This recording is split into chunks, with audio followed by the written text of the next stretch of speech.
So this video is to prove, or explain rather, how one trigger can cost you so much, and people just have no idea. You can work so hard for something and lose it all just like that because of a trigger. And this is the perfect example. So anyone who's watching knows that I've been coming out of homelessness and hardship of like nearly 2 years now, and I've been so sick, and I'm on the disability pension, right? So it's not enough to live, let alone medicate or have anything that you need when you have an illness like mine. And I've been getting sicker, I've been getting worse, I've been spiraling mentally, physically, emotionally, and I have been ready to give up. Then a nice person helped me, supplied me with some, magnesium, some other natural products to help me relax a bit, and someone else helped me to pay for an oil, a THC oil, that has helped me get some sleep, which then allowed me to get out and hustle and bustle and barter. And by bartering, I'm reducing the spendings of my pension, which then frees up some money for me to be able to buy my next lot of oil myself, right? And everything was great and everything was perfect.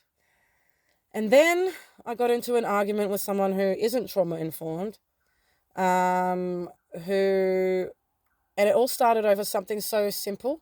This person overheard me on a telephone call, and I was getting angry with the person on the telephone call. Towards the end of that call, I caught my anger, apologized, and thought everything was fine, but this person didn't like it, fought with me, ripped into me.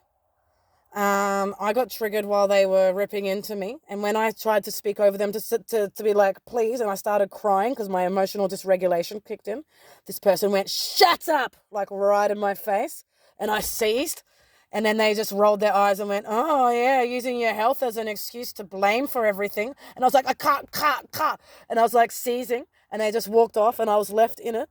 And then I was like, okay, I was so tense and triggered that night that I didn't sleep, and I was awake, and I couldn't sleep.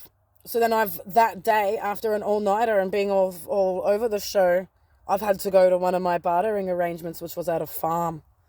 And I was so scatty and nervous and weird.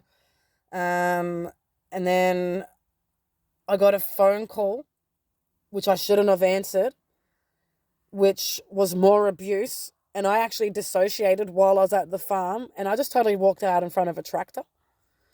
And they never called me back again. I actually lost 2 bartering arrangements. And it all just blew up so fast. And then I got sick physically. And I am now back to just being on the pension, no bartering arrangements, no ability to buy my next thing of oil. And it's all because I got triggered around someone who's not trauma aware. It spiraled really fast to the point where I got so sick and just tapped out and lost it all. Everything I'd worked on for so long. And that resulted in me having a breakdown and crying and self-harming for the first time. Sorry, I had to call Sadie. It resulted in me self-harming for the first time in like about 3 weeks. I haven't hit my head in about 3 weeks. But this morning, I don't know if you can see any red here, I just slapped myself silly because I'm so edgy. I didn't sleep last night. But I'm all about universal signs and things having bigger meanings. And I truly do believe that the universe sent me that tornado of an argument out of nowhere as a sign for me, because when I reflected on it, that farm where I was going to have that arrangement with, it goes against everything in my moral compass, They're people who enjoy hunting. I'm an animal activist. They're religious. I'm not. They're homophobe. So, they are underpaying their backpackers who are there, less than minimum wage. And I was actually using my own petrol to do a lot of the work and not getting reimbursed. So I was like, okay, the universe doesn't want me to work for them.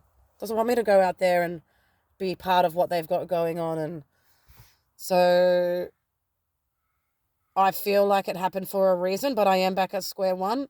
And I'm starting to realize that the more I go out and chase money and finances all desperate, it's the same as when you're looking for love. You'll attract things that aren't right for you.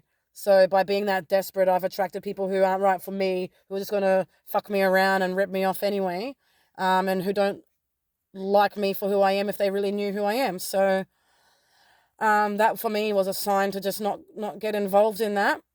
But it has affected me and fucked with me, and now my health has gone backwards because I'm back to having the same financial stress that when this oil runs out, I won't have the money for more. But if I stress and get all undone about that, I won't be able to do what's needed. So I'm not going to chase desperately. I'm going to take a step back and think smart about how I can make some cash on the side, make a bartering arrangement, reduce the spendings of my pension, get access to services that are going to reduce my costs, and I will figure it out. But that saying of when something's too good to be true, I had 2-3 weeks of feeling that I was moving forward financially and getting out of this pickle, and it's not the case when you have trauma at this level. It's so easy to just come undone and just lose it all like that. And that's what this sickness is, because we're in a country where we're not getting treated, we're not getting supported, and everything is 10 times harder than it should be just to survive.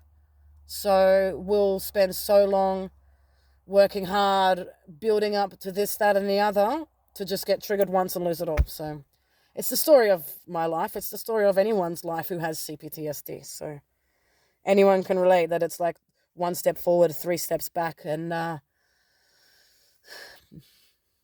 struggle's real.